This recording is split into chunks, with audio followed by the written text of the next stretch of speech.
So we'll go through maybe one or two ground rules. Ground rule number one. This one's maybe the hardest one.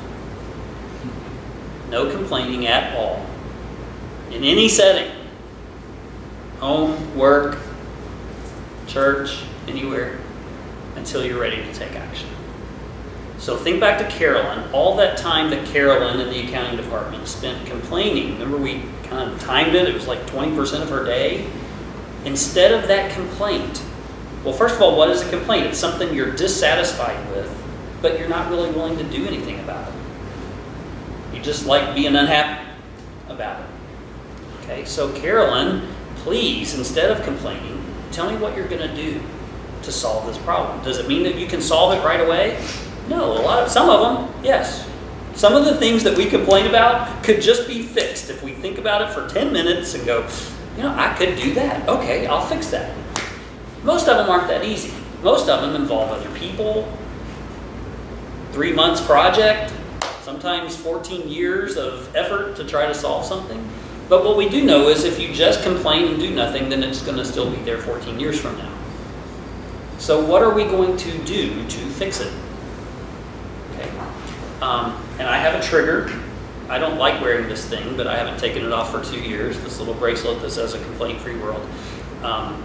Every time I hear myself complain about anything in any context, even like drivers on the road, that's where I've gotten the worst. I've gotten so much better, but driving, I'm still not perfect. Every time I hear something come out of my mouth that's a complaint, I just take this off my wrist and I move it to the other wrist. Not to punish myself, but just to remind myself, Alan, what are you going to do about that? Are you just going to let it sit there and do nothing? When you complain about it and don't do anything about it, that just pours cement on your feet to make sure that that problem's never going to get fixed.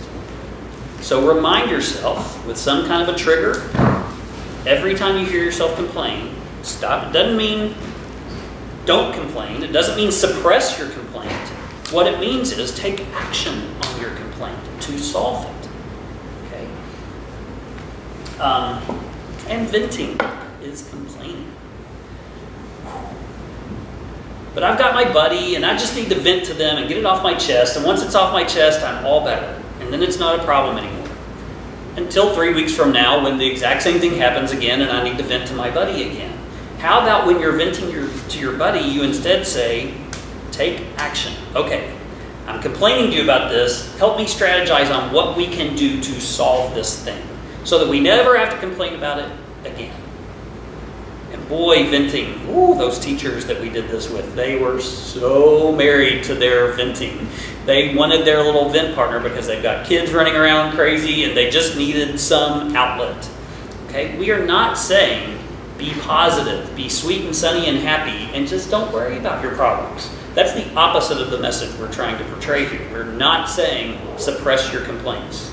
We are instead saying go solve it. That thing you're complaining about, put it on a list.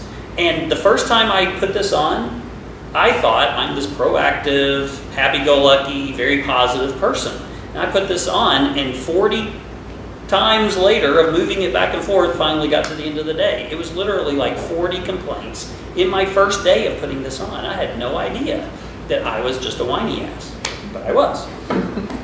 So start monitoring yourself. And for every one of those 40 complaints that are coming out of your mouth, make a list. Just put them on a list. Here's all the things that I'm not satisfied with. That might get kind of long over a week's time.